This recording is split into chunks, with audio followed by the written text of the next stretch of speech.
നമസ്കാരം. ഇന്നലെയാണ് ശരണ്യ എന്ന പെൺകുട്ടി 4 ദിവസത്തെ വനവാസത്തിന് ശേഷം ഫോറസ്റ്റ് സംഘം പെൺകുട്ടിയെ കണ്ടെത്തിയപ്പോൾ വളരെ വലിയ സന്തോഷമൊക്കെ ആയിരുന്നു. മാധ്യമങ്ങളൊക്കെ അത് ആഘോഷിച്ചു.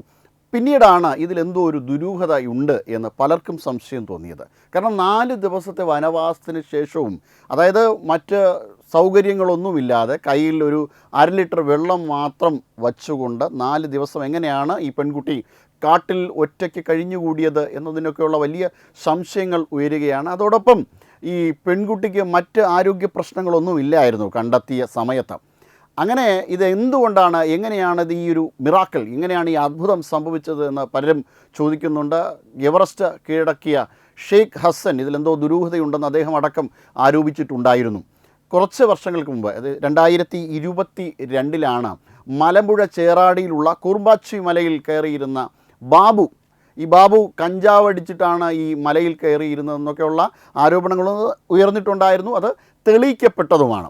അത്തരത്തിൽ ഒരു സാധ്യത നമുക്കിവിടെ തള്ളിക്കളയാൻ പറ്റില്ല. അത്തരമൊരു ആരോപണം ഉന്നയിച്ചിരിക്കുകയാണ് സാമൂഹിക പ്രവർത്തകനും മുൻ സൈനികനുമൊക്കെ ആയ ഭാസ്കരൻ നായർ അജയൻ. അദ്ദേഹത്തിൻ്റെ ഫേസ്ബുക്ക് പോസ്റ്റിലൂടെ പോയാൽ നമുക്ക് ബോധ്യമാകുന്ന ചില കാര്യമുണ്ട്. ഇത് കൃത്യമായ ഒരു ആസൂത്രണം ഇതിൻ്റെ പിന്നിലുണ്ടാകുന്നു എന്നൊരു അദ്ദേഹത്തിൻ്റെ ഒരു സംശയമുണ്ട്. അതോടൊപ്പം തന്നെ മാവോയിസ്റ്റ് ബന്ധം ഈ പെൺകുട്ടിക്ക് ഉണ്ടോ എന്നുള്ള കാര്യമൊക്കെ സംശയമൊക്കെ അദ്ദേഹം പങ്കുവയ്ക്കുന്നുണ്ട്.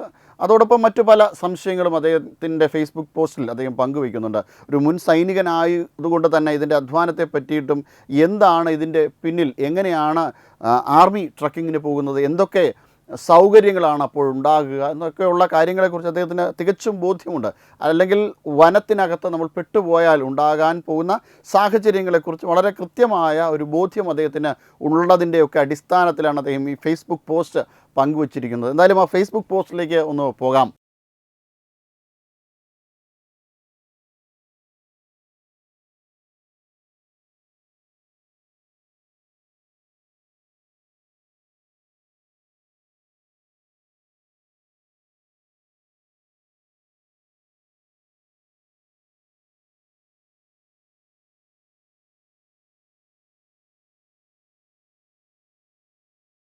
യുദ്ധം ജയിച്ചിട്ട് വരികയല്ലേ, അന്ന് കഞ്ചാവ് ബാബു, ഇന്ന് ശരണ്യ. ഈ പെണ്ണിൻ്റെ പേരിൽ കേസ് എടുക്കണം, ഒറ്റയ്ക്ക് പോകരുത് എന്ന് പലരും പറഞ്ഞിട്ടും പോയത് എന്തിനായിരുന്നു? നഷ്ടപരിഹാരം ഈടാക്കണം. 4 ദിവസം കൊടുങ്കാട്ടിൽ കഴിഞ്ഞിട്ടും ആരോഗ്യവതിയായാണ് ഈ പെൺകുട്ടിയെ കാണുന്നത്. ഡോക്ടർമാർ കൂടാതെ മാവോയിസ്റ്റ് ബന്ധവും അന്വേഷിക്കണം.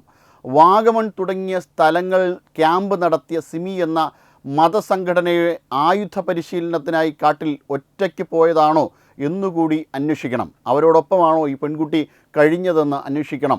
കർണാടകയിലെ കുടകിൽ ട്രക്കിങ്ങിനിടെ വനത്തിൽ വഴിതെറ്റി കാണാതായ നാദാപുരം സ്വദേശിനി 28-കാരിയായ ശരണ്യയെ 4 ദിവസത്തിന് ശേഷം ജീവനോടെ കണ്ടെത്തി. കേട്ടോ, ഒറ്റയ്ക്ക് പോകരുത് എന്ന് എല്ലാവരും ഉപദേശിച്ചിട്ടും ഇവൾ ഒറ്റയ്ക്ക് പോകുകയായിരുന്നു. വനം വകുപ്പും പോലീസും നാട്ടുകാരും ചേർന്ന് 6 സംഘങ്ങളായി നടത്തിയ വ്യാപക തിരച്ചിലിനൊടുവിൽ ഞായറാഴ്ച വൈകുന്നേരത്തോടെയാണ് ശരണ്യയെ കണ്ടെത്തിയത്. സാധാരണക്കാർ കടന്നു ചെല്ലാത്ത ഉൾവനത്തിലെ പാറക്കെട്ടുകൾ നിറഞ്ഞ അരുവിക്ക് സമീപമായിരുന്നു ശരണ്യ ഉണ്ടായിരുന്നത്. Not the point. ഭക്ഷണമില്ലാതെ 4 ദിവസം കാട്ടിൽ കഴിഞ്ഞിട്ടും ശരണ്യ പൂർണ്ണ ആരോഗ്യവതിയാണെന്ന് ഡോക്ടർമാർ സ്ഥിരീകരിച്ചു. എന്തു മനസ്സിലായി പ്രബുദ്ധ? കയ്യിലുണ്ടായിരുന്ന വെള്ളം മാത്രമാണ് ജീവൻ നിലനിർത്താൻ സഹായിച്ചതെന്ന് ശരണ്യ മാധ്യമങ്ങളോട് പറയുകയും ചെയ്തു. ഇങ്ങനെ പോകുന്ന അദ്ദേഹത്തിൻ്റെ ഫേസ്ബുക്ക് പോസ്റ്റ്. വളരെ നിശ്ചിതമായിട്ടാണ് അദ്ദേഹം ഈ പെൺകുട്ടിയുടെ ഈ ചെയ്തിയെ വിമർശിച്ചിരിക്കുന്നത്. 45 മണിക്കൂറിന് ശേഷം ബാബു, അതായത് ചേറാടി കുർബാച്ചി മലയിൽ കയറിയിരുന്ന് കരഞ്ഞ ബാബു എന്ന ചെറുക്കനെ 45 മണിക്കൂറിന് ശേഷം ഇന്ത്യൻ ആർമി വന്ന് രക്ഷിച്ച ചരിത്രം 2022 ഫെബ്രുവരി 9 നാം കണ്ടതാണ്. സ്വന്തം മകനെ രക്ഷിക്കാൻ ശ്രമിച്ച ആ സാധു അമ്മ ഇവൻ കാരണം ആത്മഹത്യ ചെയ്യേണ്ടി വന്നു എന്നാണ് അറിയാൻ കഴിഞ്ഞത്. സുരക്ഷാ ഉദ്യോഗസ്ഥരുടെ നിർദ്ദേശത്തിന് മുന്നറിയിപ്പുകൾക്ക് പുല്ലുവില നൽകി ഡാമിലും കുളത്തിലും വനത്തിലും കടലിലുമൊക്കെ നീന്താനും കുളിക്കാനും കറങ്ങാനും പോകുന്നവരെ നാം കാണാറുണ്ട്. ഒട്ടുമിക്ക പേരും അപകടത്തിൽ പെടാറുമുണ്ട്. ഇന്ത്യൻ ആർമി ട്രക്കിങ്ങിന് പോകാറുണ്ട്. ഗൈഡിനെ കൂട്ടി ആവശ്യമായ ഭക്ഷണവും വസ്ത്രവുമായി 3 ലെയർ കമ്മ്യൂണിക്കേഷൻ സംവിധാനവുമായി മൂന്നിൽ കൂടുതൽ അംഗങ്ങളുമായി ഓവർഹെഡ് വാച്ച് ചെയ്യാനുള്ള സംവിധാനം, കാലാവസ്ഥ മാറ്റമുണ്ടായാൽ അതിനുള്ള പ്രതിവിധിയുമായി ഇത്രയും സുരക്ഷാ ക്രമീകരണങ്ങളുമായിട്ടാണ് ഇന്ത്യൻ ആർമി പോലും ട്രക്കിങ്ങിന് പോകുന്നത്. ഇന്ത്യൻ ആർമിക്ക് പരിശീലനം സിദ്ധിച്ച ഉദ്യോഗസ്ഥരും എന്തെങ്കിലും സംഭവിച്ചാൽ 12 മണിക്കൂറിനുള്ളിൽ അവരെ രക്ഷിക്കാനുള്ള ഉപകരണങ്ങളുമുണ്ട്. ആന മുക്കുന്നത് പോലെ മുയൽ മുക്കിയാലോ, അതാണ് ഇവിടുത്തെ പ്രശ്നം. വകതിരിവ് അശേഷമില്ല. നമുക്ക് വീണ്ടും വാർത്തയിലേക്ക് വരാം. എല്ലാ സുരക്ഷാ ക്രമീകരണങ്ങളും കാറ്റിൽ പറത്തി കാട്ടിലേക്ക് പോയ ഇവളെ രക്ഷിക്കാനായി പൊതുജനങ്ങളുടെ കാശാണ് ചിലവാക്കിയത്.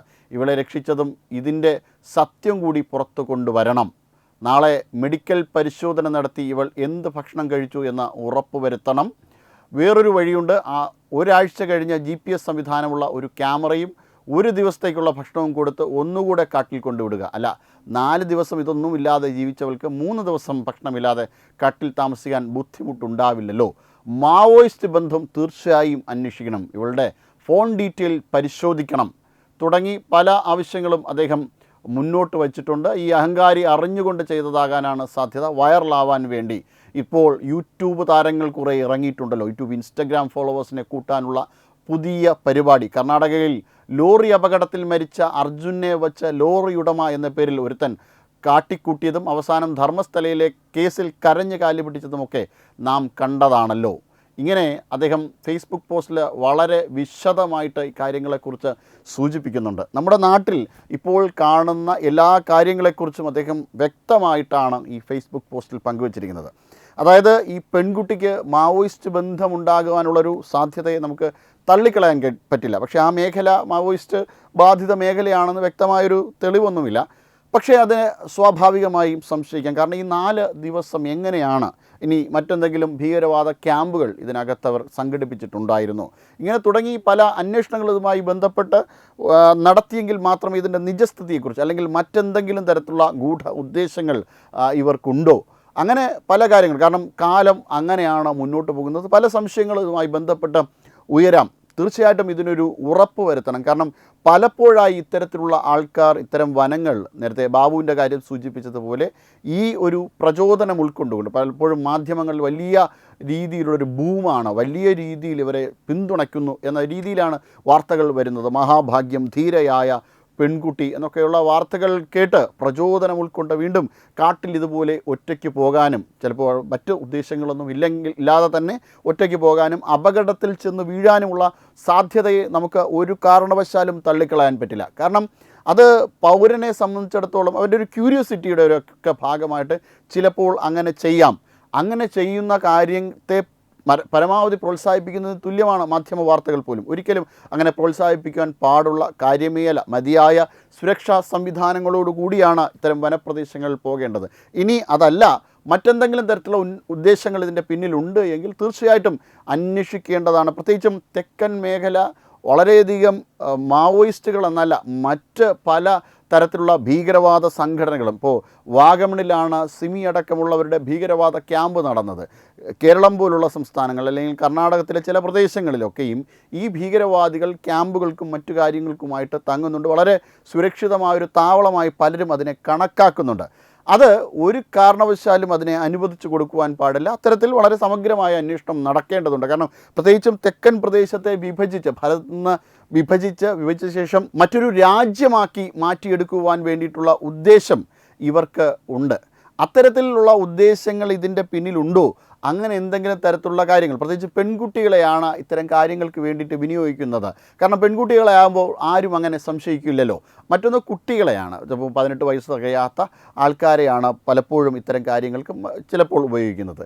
ഇങ്ങനെ ഉപയോഗിച്ച് അവരെ മറ്റു തരത്തിൽ ദുരുപയോഗം ചെയ്യാനുള്ള സാധ്യതകളെയും നമുക്ക് തള്ളിക്കളയാൻ പറ്റില്ല. കാരണം ഇപ്പോൾ പല തരത്തിലുള്ള ജിഹാദാണ്. നേരത്തെ സ്ഫോടനം നടത്തുവാൻ ശേഷിയുള്ള ഭീകരവാദികളെ മാത്രം സംശയിച്ചാൽ മതി. ഇപ്പോൾ ഡിജിറ്റൽ ജിഹാദും ലാൻഡ് ജിഹാദും അടക്കമുള്ള പല തരത്തിലുള്ള ജിഹാദുകൾ നമ്മുടെ കൺമുന്നിലൂടെ പോവുകയാണ്. പലരെയും ആ ട്രാപ്പിൽപ്പെടുത്തുവാൻ വേണ്ടിയിട്ട് വ്യാപകമായിട്ട് കേരളം അടക്കമുള്ള സംസ്ഥാനങ്ങൾ ഇവർ പരമാവധി അവരുടെ സമയം വിനിയോഗിക്കുന്നുണ്ട് എന്നുള്ളതാണ് നമുക്ക് ലഭ്യമാകുന്നൊരു വിവരം.